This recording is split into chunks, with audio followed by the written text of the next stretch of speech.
आदाब,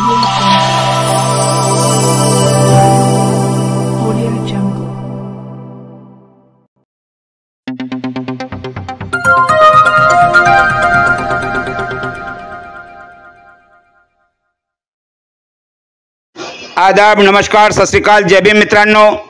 मी सादिक शाह, भंडारा मंडल न्यूज चॅनलसाठी आपले स्वागत आहे. पाहूया आजची बातमी.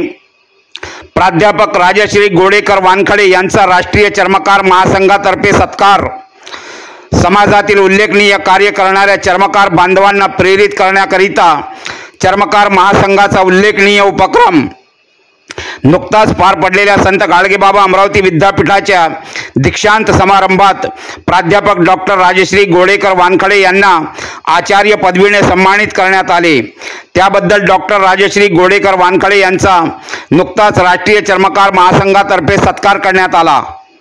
यावेळी पी.बी. वणसकर, प्रकाशराव शेलापूरकर, प्रमोदराव सावडे, बाळकृष्ण गवाळे, जिल्हाध्यक्ष निलेश जामठे, जिल्हा सचिव विजयराव शेगोकार, शहर अध्यक्ष योगेश पखाले, अधिकारी कर्मचारी सेलचे जिल्हा सचिव पांडुरंगजी गोंडेकर, प्रमोदराव इंगळे, श्री बुरघाटे साहेब, डॉक्टर पंकजराव वानखडे, डॉक्टर रमेशराव वानखडे, सौ आशाताई वानखडे यांची उपस्थिती होती.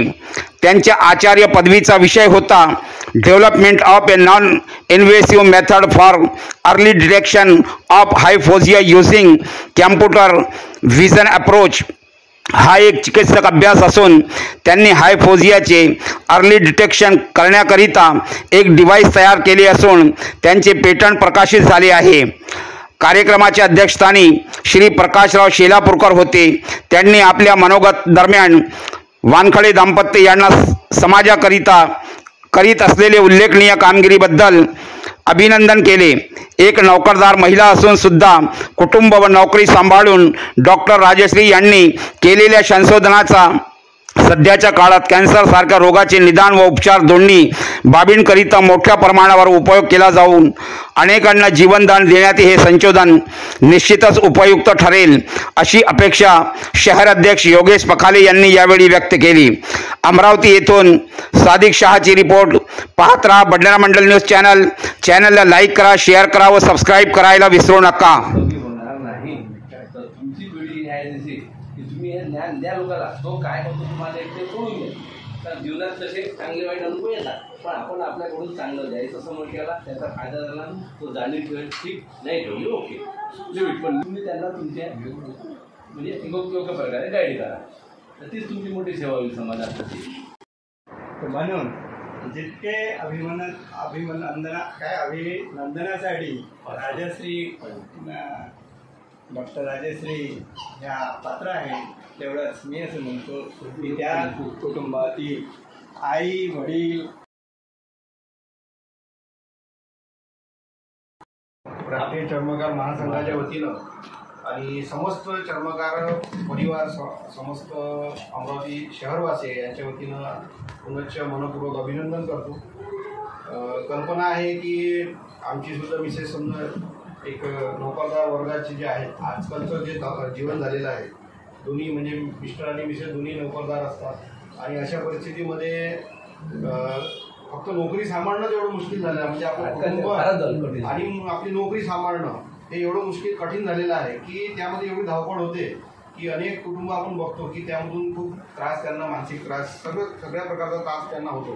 पण अशामध्ये आपल्या स्वतःची प्रोग्रेस करणं, आपल्या कुटुंबाची प्रोग्रेस करणं आणि समाजासाठी सुद्धा काहीतरी देणं, म्हणजे त्यांनी जो काही पेटंट म्हणजे जे काही संशोधन केलेलं आहे, PhD ज्याच्यामध्ये मिळवली आहे, ते त्यांना तर त्यांचं PhD मिळवायचीच होती, परंतु लोकांचा सुद्धा फायदा झाला पाहिजे, समाजासाठी काहीतरी आपण त्याच्यामधून दिलं पाहिजे.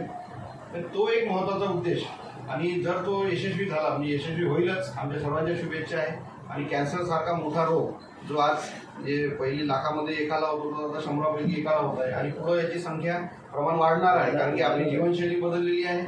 आणि आपल्या विदर्भात आपण बघतोच की सर्वांच्या तोंडात म्हणजे 90% लोकांच्या तोंडात आणि चांगले उच्च विभूषित लोकांचे सुद्धा तंबाखूची जी सवय आहे लहानपणापासून लागलेली आहे, महिलांना सुद्धा आहे, मेळघाटासारख्या ठिकाणी. अशा ठिकाणी अशा वेळेस या अशा संशोधनाची खूप आवश्यकता होती. आणि याच्यामुळं निश्चितच भरपूर लोकांचे जर कॅन्सर डिटेक्ट जर पहिल्या स्टेजमध्ये होत असेल तर कॅन्सरवर इलाजसुद्धा आहे पहिले याच्यामध्ये जर झालं तर आणि कोणत्याही त्रासाशिवाय तो डिटेक्ट करता येतो या पेटंट याच्यानुसार संशोधनानुसार. तर ही खूप मोठी गोष्ट आहे जी आज यांच्या मेहनतीमुळे आपल्या सर्वांना लाभली आहे. तर त्यांचं खूप पुनश्च मनपूर्वक अभिनंदन.